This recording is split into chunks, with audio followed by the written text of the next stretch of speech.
got the cornfield calm, Midwest tone, but he's spitting facts like a dog with a bone. Lanky frame, fire-haired, eyes on the case, breaking down the game in the darkest place. Sports scores to murder boards, Hoosier logic cuts like swords. From Friday lights to chalked out lines, this redhead's brain rewrites the lines inside the Hoosier mind, where the stories twist and stats unwind. He's a legend in flannel, mic in hand, digging deep where few can stand.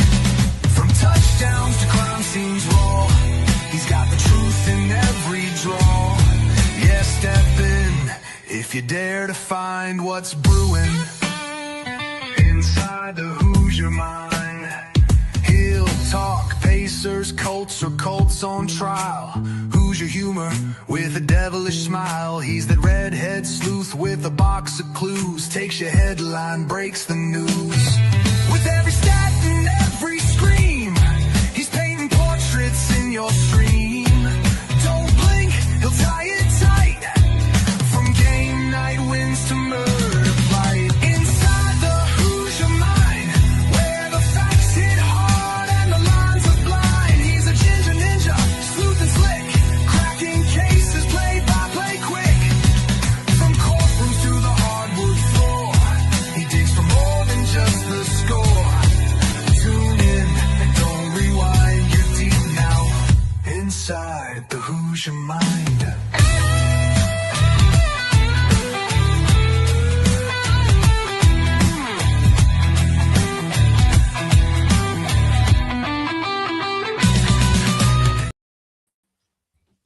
All right, what's up, everyone? Welcome into Inside the Hoosier Mind, brought to you by Military Broadcast Radio, helping give veterans a voice. Here with the shy kid, Mike Hughes.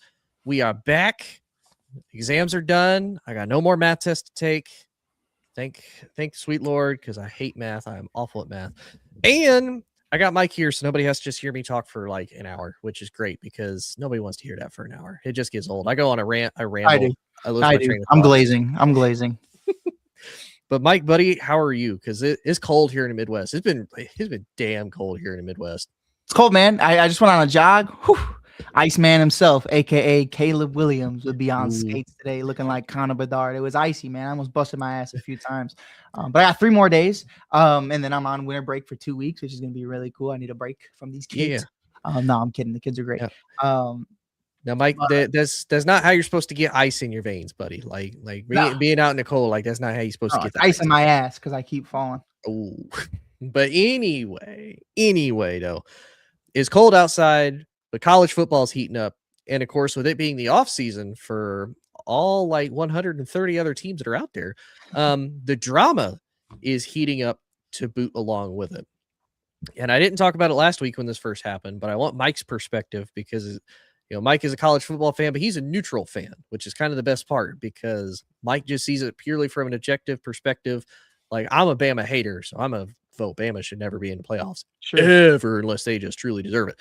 But nonetheless, though, we saw something that is potentially going to change the landscape of college football potentially forever with the conference championship games truly now penalizing teams, even though, to quote the committee, if you play in your conference championship game and you're slotted for the playoffs, you will not get penalized for it. And we know that to simply be not true because BYU was kind of on the outside in. They lose to Texas Tech in the Big 12 championship badly, and they're no longer in the playoffs. Now, they weren't originally, but they were on the bubble of potentially being able to wiggle their way in. And so BYU gets the boot. Alabama gets destroyed by Georgia. I think it was like 28-7 was the final score. They had -3 rushing yards in the second half. -3 rushing yards is what they were held to by the Georgia Bulldogs. But hey, they're still number 9. They're still going in the playoffs with 3 losses, the only 3-loss team that's in, even though they lost a conference championship game.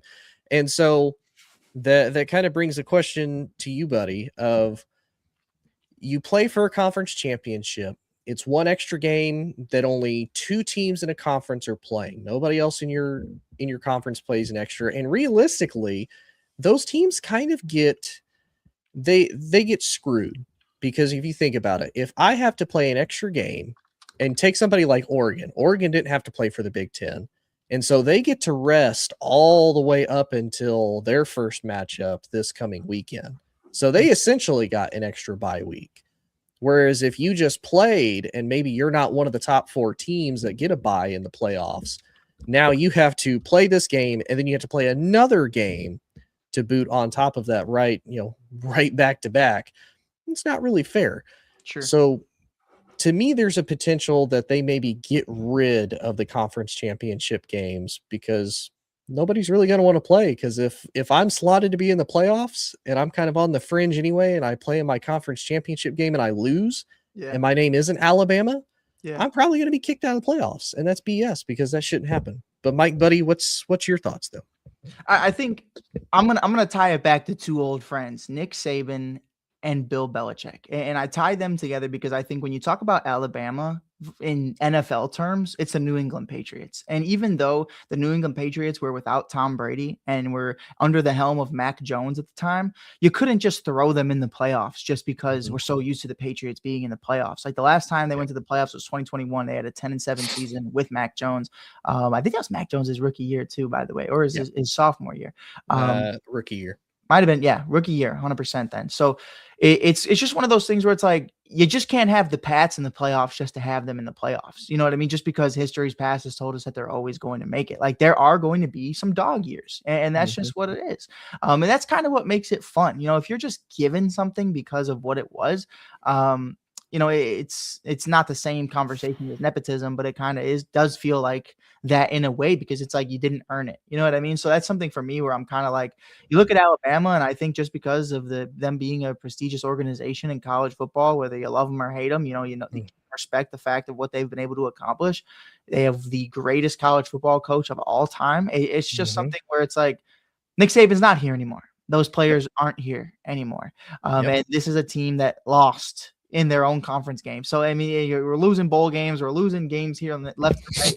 It's just one of those things where it's very undeserving. So I think, kind of to our point backstage a little bit, it'd be like if the Minnesota Vikings today made the playoffs over the Chicago Bears. And it's like, well, no, the Chicago Bears are more than deserving to make this. They're leading the North right now, and we're not going to satisfy that just because Minnesota's been better over the last few years. So, or I guess Minnesota's kind of a bad example because they've never been that. Well, it's kind of like you could say Detroit even, because Detroit's been good for the last 3-4 years. Yeah, I would throw in Green Bay too, where it's like, if the Bears have a better record than Green Bay at the end of the year, and you just give the division championship to the Packers, that's kind of fucking crazy. So, like, you know what I mean? It doesn't make sense. So that's how I viewed it, man. I know you're more of a college football guy. You understand what it takes to get in. What are the qualifications? If there's a point differential or there's other factors that go into it, but that's me on the outside looking at it.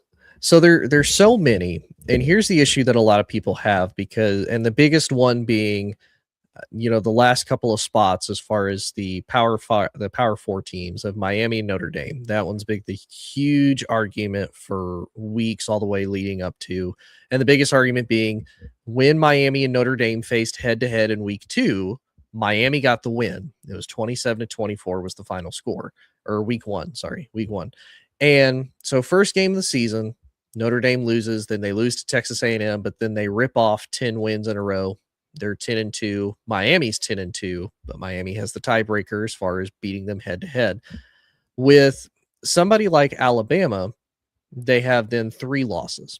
And here's where people get weird with college football and the games, because they love to count games that matter. Alabama's thing, they beat like 6 top 15 or like 4 or 5 top 15 ranked teams in a row. It was like, they faced like team number 4, they faced team number 6, 11, 15, whatever their rankings were for all those teams at the time. Alabama beat all of them. So they went through a gauntlet of the schedule and they won. So they really want to like use that and just, that's just great. That's just great. But then they want to ignore what they would consider really bad losses. Like you started the year taking a fat L to Florida State, and Florida State had a garbage season this year. Like Florida State was bad. Like they were better than last year, but they were still bad this year. You still took a fat L to them to start your season. So that blemish just can't be erased. But again, then they want to twist it and spin it. Oh, well, Notre Dame only beat, cupcake teams. Okay. Sure. But they lost to 2 teams that are now in the playoffs. So technically 2 of the top 12 teams in the country they lost to, which again, if you want to count quality losses, those are quote unquote good losses. So that's one of my issues that I've always felt is dumb with them when it comes to that argument. Cause I'm like, is that really the argument that you want to use of, yeah, well, you got to look at the wins. Okay. Well, look at Utah, because I had a girl actually argue with me for not Utah, for BYU, the other Utah school. The only real top quality win that BYU had was against Utah, who had a pretty good season this year. But their only 2 losses were to Texas Tech. And because of that, they got kicked out of the playoffs because they didn't play quote unquote good teams. You can only play who's on your schedule. And unless, again, they're trying to set up like, oh, well, we want to face Alabama's, we want to face, Georgia's or Ohio State's or Oregon at the beginning of the season, which most teams aren't going to do anymore. That's not going to happen. You can only control what you can control. And BYU shouldn't necessarily be punished because, again, they only have 2 losses. They're a 10-win team, and they played for their conference. Actually, they're an 11-win team, and they've played for their conference championship, and they lost. So they're 11-2, but 9-3 Alabama gets to get in because they're, Alabama. So that's just my personal issue. But again, I am a Bama hater, so it's hard to take some objectivity from that. A logical thinking man, no problem. I mean, I think so, but again, I'm LSU, so I have a little bit of a bias when it comes to the Crimson Tide. Yeah, no, and also not to stir some shit up, but I've been rocking with old Rocky Top for quite some time, but I was like, man, Tony really be selling me on LSU. I'm like, oh, man, I would love to just change my allegiance. That'd be interesting. Switch things up a little bit, and then y'all got the head coach y'all got, and I was like, oh, I'm not fucking with that. I like the vibes in Tennessee. The vibes are immaculate, even if they don't win. I think they're fun. They're good people. Not that LSU doesn't have good people, but I think they got a fox in the hen with that head coaching hire. Old Laney Lane, nah. And hey, could win some games, but nah, I'm good. The potential's there, and it's kind of one of those. Because college football is so coach starved as far as good coaches go, he's the prettiest girl left that's available to go to prom. So she might cheat on you and steal your credit card, but hey, if she a 9 and she a baddie, I mean, you at least gonna have one good night. Potentially, you gonna have at least one good night. It's not a long term thing. We here for a good time, not a long time. We here for a good time. But anyway, buddy, let's move on to the NFL, though, because let's do it. Because honestly, I'm gonna be fully transparent with you. The NFL to me has not been fun this year. I don't know why it's not been fun. I'm like, man, I've had a blast. Have you? Well, I will say. Go ahead. I'm sorry. Sorry. I will say here's what's made it interesting though. Sure. The AFC was like so top heavy coming in, and now like everybody's gone. Like everybody's basically gone. Like it is. Anybody, and honestly, even the NFC right now, I feel like the NFC is wide open. Like everybody, Phillies look like dog water, except for the Raiders. In a span of 7 days, the Bears went from the number 1 seed to the number 7 seed, and now the number 2 seed in the NFC. That's how fucking packed the NFC is right now. It has been so much fun to watch. And like you said, the AFC, you lose Mahomes. Burrow's season's been gone even before he came back. And it's just one of those things where it's like, there's so many new sheriffs in town. There's a couple OG gunslingers still out there. It's this season has been a blast. And no matter how it ends, man, I do think we're going to crown a new Super Bowl champion, or at least have a fun, new, interesting Super Bowl this year. I think it's going to be really cool. That isn't Kansas City, San Francisco, or Philly. Yeah, I mean, hey, Philly still has a shot, no? I mean, they do. I don't want them to, but they do. No, yeah, sure. But like, I think the only thing, and we can talk about Philly another episode because, man, fuck Philly. But Exactly. Fuck Philly. I do. There is a part of me deep down that thinks, is Saquon just chilling out in the regular season to go off in the playoffs? Because last year we saw a very tired and exhausted Saquon Barkley by the end of February, and I think kind of to preserve that health and preserve that longevity, I think he kind of had to. And hey, he's had a slow, not as productive season to be the Madden cover. It could also be the Madden cover curse, which I finally did it. I bought Madden. I did it today. My mom got it for me for Christmas. She was like, "You want it?" I was like, "Fuck yeah, let's do it." It was my first time in like 10 years not having Madden, and I was like, "I'm gonna do it." And then of course I go on online mode, and the kid immediately calls me unspeakable things, and I was like, "Yeah, that sounds about right." Missed this. Yep. I say the really bad part. I know for Xbox, I think PlayStation 2, you can even report like the voice chats now. Oh yeah, it's dangerous. Call of Duty is not safe. You will get banned. Oh yeah, and it's back in our day. The most toxic play. You want to become hardened to people calling you terrible things. Like, oh, I get yelled at all the time. Talk about welcome to America moments, brother. I mean, golly, go sit in the COD lobby for like just a minute. You ain't even got to sit there full at like 5. You back in the lobby in 2 minutes. It's over with, bro. Or then sometimes like this was like back in the day, man, before I even had a mic and like it would speak through the TV or it would speak through the controller, and your mom just hears you down and say, "You mother effer this, mother effer that." You're like, oh my God, you should have to turn the volume down. Oh my God. But dude, I played it for the first time online with one of the girls I used to work with. That's first word out of his mouth. Hard F slur, just hard F slur right off the bat. I'm like, yeah, we've been in here 30 seconds. Oh, like, I always love.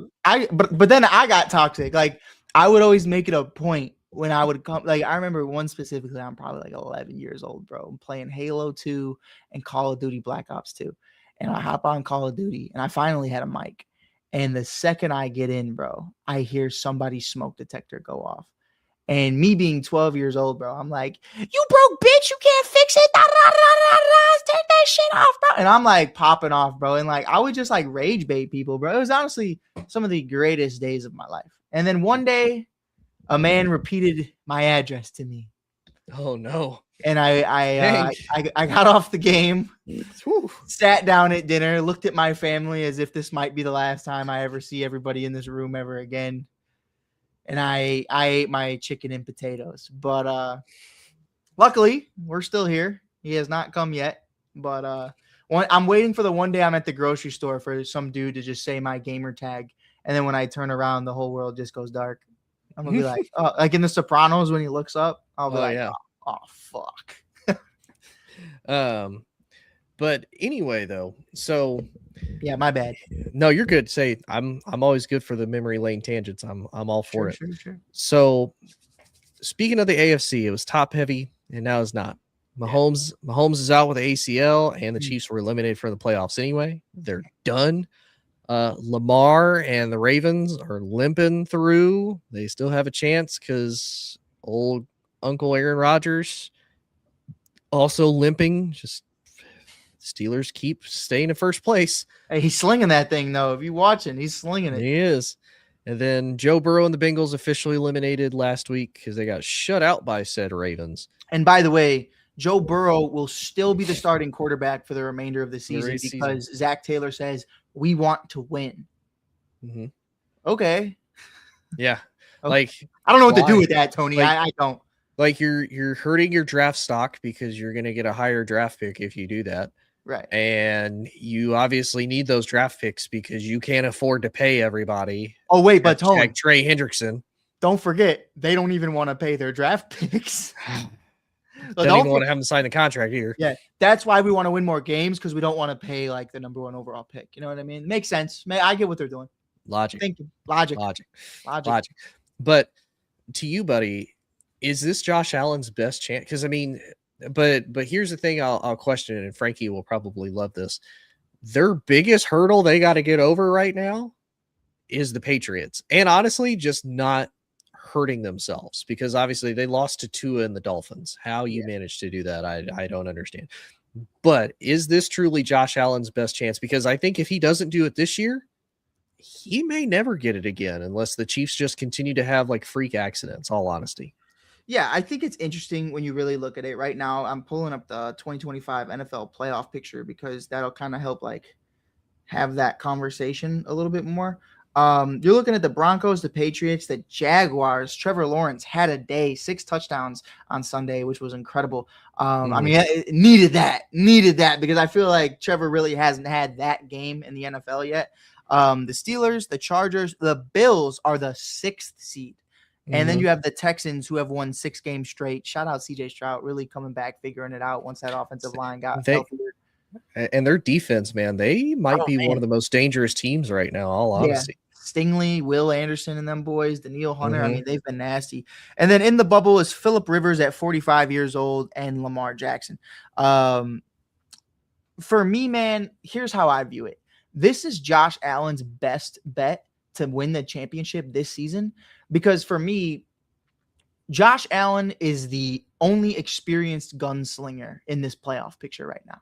You know, you got new sheriffs in town, Drake May. Drake May. I love Drake May. And he may. You know, it might happen. It might not.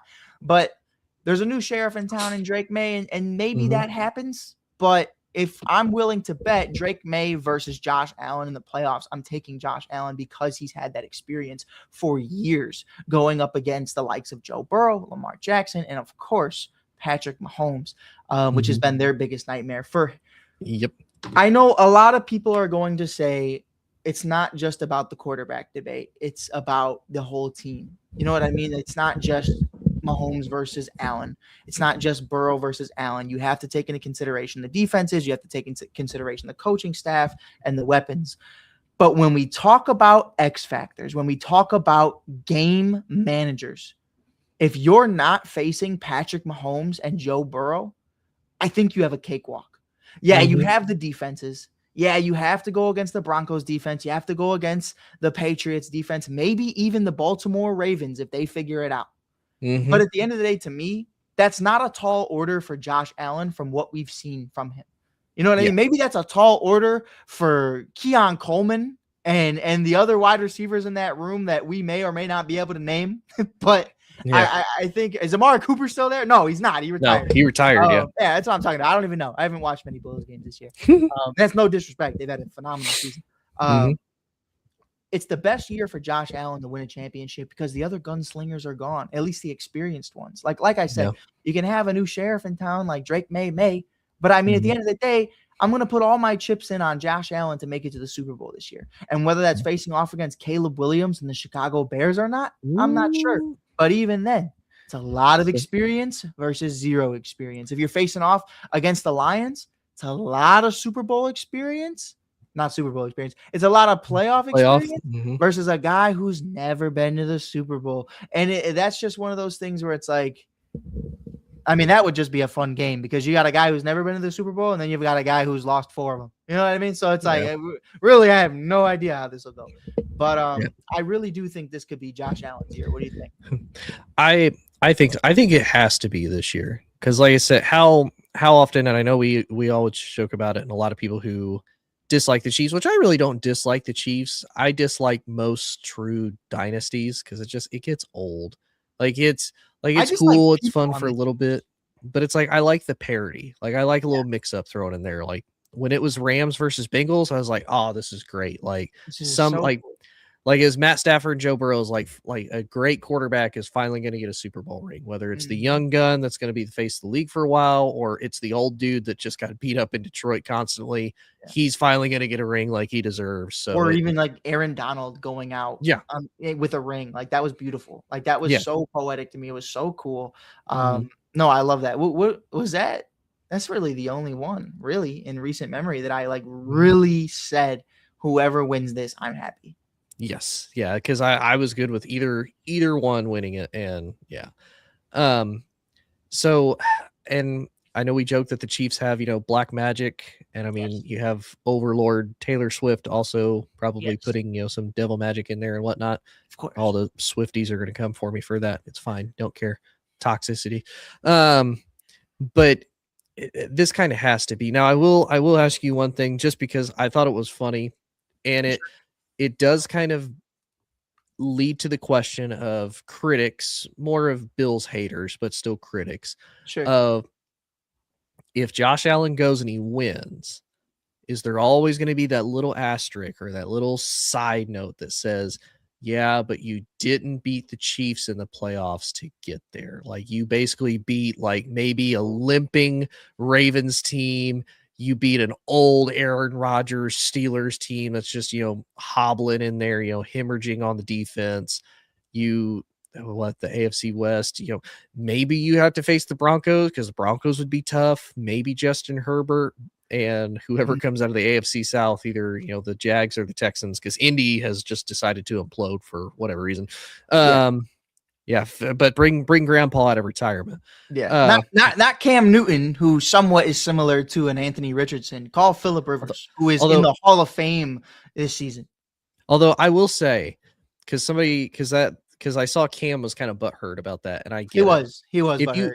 If you look at their last season that they played, ironically, was the same year. Like, they both played like the last time. Cam's stats were not good. Like, you could tell Cam was just old and struggling. Now, don't get me wrong. I ain't gonna sit here and say the Colts need to bring Phil out of retirement. By no means. You got so many other options you could go for. Like, don't bring Phil out of retirement. But I saw the Cam thing. I'm like, like, out of the two, Phil was better those years ago. But you're also bringing a guy that hadn't played in like 5 years, so I can't really defend that too hard either. Yeah, I mean, call DeShone Kizer or something, brother. You don't call Phillip Rivers. That's crazy. But I loved your question. And I loved your question because I will never sit here and say that Josh Allen's Super Bowl championship is invalid because he didn't have to face Patrick Mahomes. But people will. You know what I mean? Like, Akeem Olajuwon said Akeem Olajuwon wouldn't have won rings if Jordan didn't retire. You know what I mean? The Bulls would have won 8 straight championships. But at the end of the day, man, I mean, it's not on him. You can only play who's in the league. You can only play who's on your schedule. You can make that same argument that so many people wouldn't have won championships if Tom Brady, retired at 35. That's what I was getting ready to say, is how many people have said that about, you didn't face Tom Brady in the Patriot. Okay. Yeah. Okay. That's not a me problem. I still won. Patrick Mahomes faced him, lost, and then went on to win 3-4 Super Bowls. So, I mean, you know what I mean? Like, it doesn't define you. It's interesting, though, because I do think people are going to compare it to Jordan and Olajuwon, where it's like, if Mahomes was in this game, they would argue that they wouldn't be able to beat him. And history's past has told you that they wouldn't. But I will say this. With what we've seen already, with the inconsistencies from the run game, with the defense not looking what it used to be, Chris Jones not being what he used to be, Travis Kelce. I mean, look, I'm never going to talk down on Travis Kelce. Just know if I'm not talking about Travis Kelce, there's something wrong, because he is one of my all-time favorites. But it's just one of those things to me where I think Buffalo would have got him this year regardless. You know what I mean? Yeah. And I do believe that. And it's also the pregnant wife effect, from what I've heard. Shout out Josh Allen. He's expecting. But everybody says when your wife is expecting, it's your last year to win a championship, because then it's all going to go downhill. Ask Phillip Rivers. It's gone downhill 12. I already say that man never pulled out once, but he sniffed a couple AFC championships. Like, he was real close. I mean, he played with one, like, his ACL was just obliterated. That man's still going out there slinging it. So, like, he can. But yeah, no, I definitely hear you. I do think this is the year of Josh Allen, though. Yeah.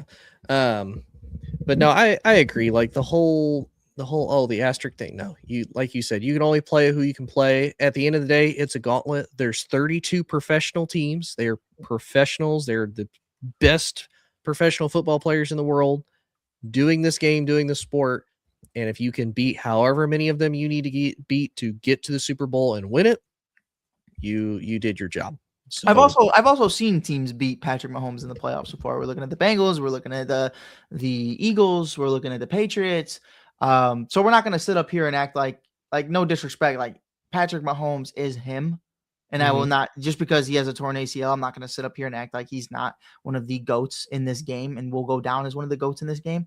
But I'm not going to sit up here and like act like it's the Michael Jordan effect. You know what I mean? And to some degree it is. But when we talk about the team, it's not. It's not like the team has ran its course. Patrick was still great. Patrick has been incredible this year.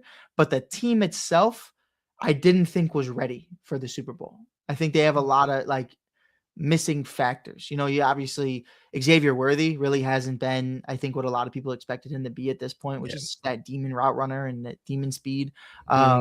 Rashid Rice, he's solid, but I mean, God, talking about demon speed. Patrick just keeps throwing him hospital balls, man. I mean, I've seen him get knocked out on his ass twice. But also, before we get into one of our final topics, I do want to say thank you. I want to say thank you to Joseph Burrow for giving me 5 points in the first round of the playoffs. I lost by 1 point. Ooh. Joseph, if you could have just given me 10 points, even 6, 7. 6, 7. Yeah, 7 would have probably got you the win. Oh my God. Tony, I was going up against Josh Allen, JSN, and A-Chain, and all these other guys. And Gibbs wants to give me 9 points. Burrow wants to give me 5. I have Goddard on my bench after 5 weeks of 4 points from Goddard. He's like, fuck it. Here's a 25 ball. Here's a quarter. Like, oh my God. Every time. And God bless everyone that had Kyle Pitts on his bench this week. Shout out to Kyle. 50 points. Did he really? He did. He had 50 points. Wow. Because I feel like every time that man just has not lived up to the hype that he gets. And I missed the playoffs in my other league with my buddies from high school by 1 game. So I had Kyle Pitts on my bench because, like, obviously I'm not playing for the consolation prize. Right. If you're not first, you're last, brother. Right. But yeah, I was like, oh, where was this all fucking season? Did you have 50 points all season? Like, Nope. So, like you said, though, we do got one more topic, and it's kind of along the same lines because, like you said, you got Josh Allen and the Bills, maybe going to be the AFC representatives in the Super Bowl. On the other side, you got the NFC. NFC is stacked, but I also feel like the NFC is kind of the Wild West because you got the Rams, who are a top team, Matt Stafford looking good, but the Panthers apparently can knock the teeth out of any of them. Yeah. And the Saints can beat them for whatever reason. Nobody knows why, but they can. So, but the Bears they still have an obstacle to go through with Green Bay, but they have one less to deal with because Micah Parsons is now out with an ACL injury. And I'll be honest, all season, and I know you and I might be a little bit biased because, Bears, and nobody likes the Packers. If you do, you're psychotic. But I feel like there's cracks in the Packers. Like, I feel like at first when they, like the first couple of games that they played and they ended up losing to Cleveland, everybody's just like gushing over the Packers. Like, oh, look at Green Bay. Oh my God, they're so great. They lose to Cleveland. They tie to Dallas. They lose to Carolina. Here's a lot of questions to me about a lot of bad losses. A lot of bad losses. They lose to Denver, but Denver's a solid team. And now they lose one of the key main guys on their defense, which to me, I feel like Green Bay is one of those teams when it's not going the way it should, they do not adapt well. They do not adjust well, and they crumble quick. And I feel like with Micah being out, which I think you and I talked about this when we talked about the Micah Parsons trade, because I said, even as a former Cowboys fan, I wasn't super upset about it because Micah does have a history of he starts out really hot to begin the season, and then he cools down as the season goes on. Now, this time he's hurt, so that's not really fair to him. But it's one less thing Green Bay has to their advantage, and it's an advantage for Chicago because that's one less, really good pass rusher that they have to deal with. So do you think now is the time for them to beat Green Bay, and then they can all but secure the NFC North as far as the division goes? And at minimum, I think they're going to be the 1 or the 2 seed going into the playoffs because I think it's going to be between Chicago and LA for the 1 and 2 seeds. Yeah, and then also we have to go against San Fran and then Detroit again as well. So it's definitely not over. But it's the first time I think Chicagoans are rooting for Aaron Rodgers, because if the Bears beat Green Bay and Aaron Rodgers beats the Lions this weekend, the Chicago Bears clinch the NFC North, which is like super dope to me. So it's like the first time I'm ever rooting for the bad man, because it's going to be fun, man. So we're rooting for A-Rod for the first time in my 25 years of life. Then San Fran and obviously Detroit. I want that Detroit game. I want that Detroit game really bad. Honestly, if I could be completely honest with you, Tone, I really hope the NFC North comes down to that Detroit Lions game. I want it to be week 18, Ben Johnson versus Dan Campbell, round 2. Yeah, they put 50 on our head last time. It was a very early on in the season. But that was in Detroit too, though. Yeah, it's in Chicago. This time it's in Chicago. Jared Goff does not do well in the cold at all. He does not do well in the cold. Remember last time Jared Goff came to Chicago in the middle of December when the Bears were hot? I mean, just never forget. Never forget. Still sees Khalil Mack in that backfield. But no, man, to answer your question, I'm going to be completely honest. I'm sorry to all the Packers fans right now. I feel horrible about the Micah Parsons thing, because it is one of those things where it's like, you don't want that. You know what I mean? I would love to face Green Bay at full strength. I would love for the Bears to be at full strength. I mean, Christian Watson is dog shit. And the only reason he was dog walking the Bears secondary was because we lost Kyler Gordon, who's one of the best nickel corners in the entire league.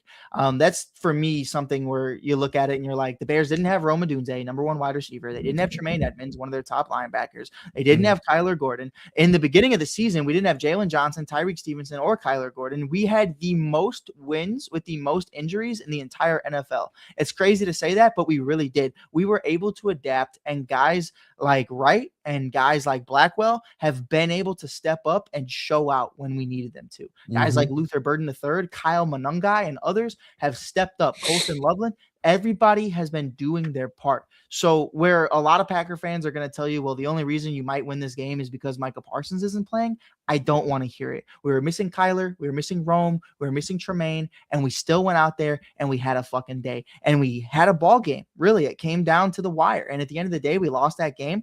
But I hate the narrative of, oh, well, Patrick Mahomes isn't playing the rest of the season, so Josh Allen's Super Bowl appearance doesn't really count. That's bullshit. You play who's on your schedule, and you play who's healthy and on the field. That's all that matters at the end of the day. And I think a lot of people would agree with that, and other people won't agree with that. Other people will say, oh, well, you know, if Patrick Mahomes isn't healthy, then the whole season's a wash. Man, get the fuck out of here. Like, if Micah Parsons isn't healthy, then this win for the Bears means nothing. Actually, this win means that we're likely going to win the division. So whether you love it or hate it, it's what it is. And here's the other thing too that I would use against Packers fans, because we didn't have Micah, it doesn't count. Okay, if Caleb goes down and they beat Chicago, does it count? Right. Well, yeah, it counts because we beat the Bears. Okay. Well, it counts because Tyson Bagent's an elite quarterback, brother. And I'm gonna be like, what the fuck? Like, you're reaching. You are reaching. Now I'll tell you this. God forbid, knock on wood, Caleb Williams goes down and Tyson Bagent beats the Green Bay Packers. I am going to be insufferable. I'm going to be like, it's Josh McCown 2013 all over again. Like, it's going to be beautiful. But Tony, can I bring something up? Yeah, real quick. You're not going to be insanely toxic, are you? If Tyson Bagent was to beat the Packers, just ridiculously toxic. I will buy a Tyson Bagent jersey if the Packers and Tyson Bagent's like going in as QB1. And it wouldn't happen. I love Caleb. Caleb's been incredible. Fewest interceptions in NFL history throughout his first 1,000-something attempts. It's incredible. Caleb has been incredible. And to have a 21-6 touchdown interception ratio, over 3,000 passing yards. Will he eclipse that 4,000 yard mark? Maybe not this season without Rome. He needs to average like 300 yards a game for that to happen. But it has been one hell of a year. He needs 850 more, and he's got 3 games left. Yeah, it's possible. It's possible.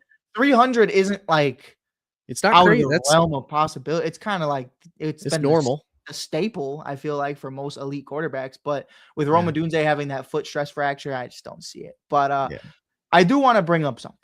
Okay. Do you listen to a lot of football pods? Do you listen to like Club Shay Shay and the Johnny Manziel pod? Not Johnny Manziel. I do listen to a lot of Club Shay Shay. I listen to more college, so I like Joel Klatt. I think Joel Klatt breaks down pretty well. He's got some weird takes, but I feel like everybody got weird takes, honestly. Well, check this out. Can I tell you about what happened the other day? Sure. So I'm listening to Glory Days. Johnny Manziel has Pac-Man Jones. Adam Jones is on the show. Great returner. Pac-Man Jones says on the air on the Johnny Manziel show that he is a better kick returner than Devin Hester. If I told a bunch of kids that Pac-Man Jones is a better kick returner than Devin Hester, do you know what they would say to me, Tony? Oh, if you said that in Chicago, you might not be walking in Chicago anymore, buddy. You might be walking with Jesus. I'll tell you what they'd say. They'd say, who the fuck is Pac-Man Jones? I mean, did we forget how great Devin Hester was? That's crazy. That is a crazy fucking statement. And that's one of those ones where, like, obviously it's clickbait. Obviously you want your moments of fame because I think the majority of fans in the NFL forgot who you were. Devin Hester is a Hall of Famer, brother. Mm-hmm. That's it. Point blank, period. Shout out Pac-Man Jones and everything you accomplished. But, I mean, it is black and white. It is not the same. It is a tale of two cities, and you are the tail end, brother.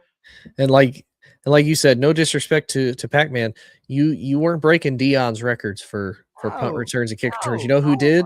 Devin Hester changed the fucking game. Did we forget how great Devin Hester was? Oh my God. Like, you got to think, because this would be one of those I would love to ask. Like, oh yeah, I'm one of the best kick returners in the game. When Tony Dungy had to play you with Peyton Manning and all his teams, did they ever sit there and say, don't kick it to don't kick it to Adam Jones? Like, don't kick it to Adam Jones. The fuck out of here.